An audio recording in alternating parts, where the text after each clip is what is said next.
Hello everyone. Our next very important topic is cause of action. Now what do you mean by cause of actions?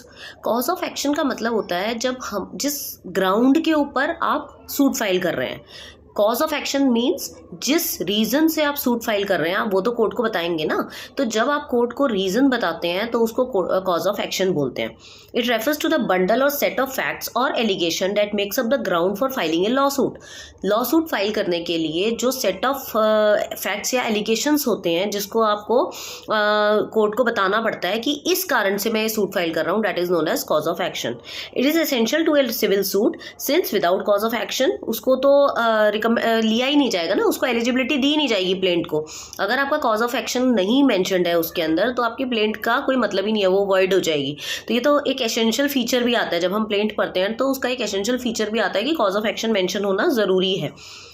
Cause of action reflects the reason for the grievances which has been unsettled in so much so that a claim is filed in the court for their redressal.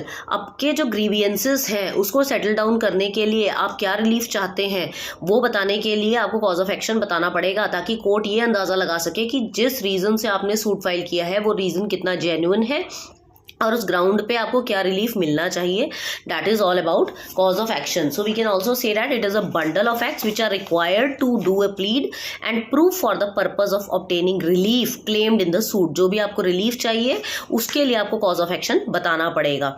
And for the above stated purpose the material facts are required to be stated but not the evidence. आपको material facts बताने हैं मगर आपको evidences नहीं बताने हैं यहाँ पर, ठीक है. Where the plead relied on any, जो किसी भी चीज़ की प्लीड हो सकती है, मिस रिप्रेजेंटेशन हो सकता है, फ्रॉड हो सकता है, ब्रीच ऑफ ट्रस्ट हो सकता है, विलफुल डिफॉल्ट हो सकता है, कोई अनड्यू इन्फ्लुएंस हो सकता है, कुछ भी, एनी सिविल सूट, कोई भी सिविल सूट में आपको कॉज ऑफ एक्शन बताना ज़रूरी है.